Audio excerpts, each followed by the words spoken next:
In today's episode of I Watch Things So You Don't Have to, Kizazi Moto, Generation Fire. Yeah, so it looks like Disney's continuing to go down the path of burning money and hired a bunch of, how did they put it? Afrofuturism series? Yeah, it's not great at all. So let's talk about some of this article and what I had to endure. Kizazi Moto is an animated anthology series of short films from creators across the African diaspora and its own animation industry. I did a little digging into that.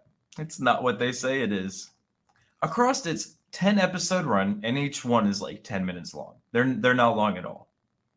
Like they quite literally just belong on YouTube.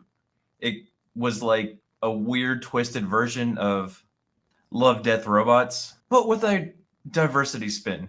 Lead production house Triggerfish, which is a South African studio, working alongside other African studios such as Studio Miala, which is actually based in Ireland. Showcases a variety of African futurism stories, which blend African culture and philosophy with sci-fi and fantasy elements. And look, I watched 10 of these things, and 2 of them were okay, but they revolved around social media being bad, which I agree with. But let's keep going on. Nearly all the shorts have importance of family as a central theme.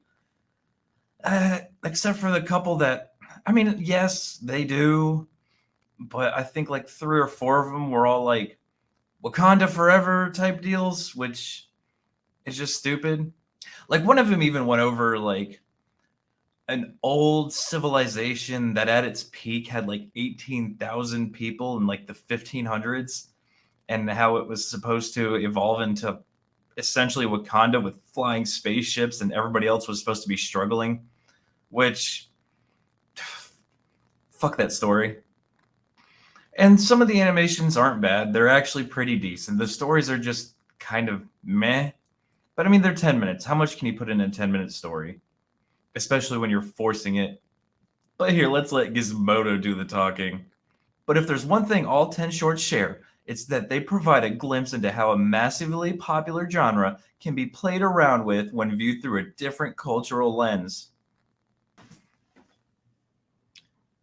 People who want to watch this stuff don't care about a cultural lens. They want a good story. But you wouldn't understand that because your heads are so far up your ass, you can't even smell your own farts anymore.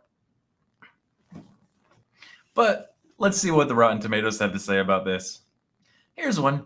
Kizazi Moto Generation Fire is a welcome and vibrant celebration of African culture and storytelling diversity, presented with great verve and confidence by a multitude of talented studios and individual artists. Apparently, this guy's never seen anything that's come out over the last 4 years, because that's all we've been seeing. Kizazi Moto Generation Fire shares visions of Africa that are entirely new, with stories that are relatively straightforward but effective. It's the exact same plot point when they do anything with diversity. Everybody else bad, diverse good. But I think that's going to be it for this episode. I want to know, has anybody else seen this? Has anybody else watched any of it? It is 10 individual stories. None of them are connected whatsoever, regardless of what the article says. But let me know down in the comments section. Make sure you drop me a like, and I'll catch you guys on the next video.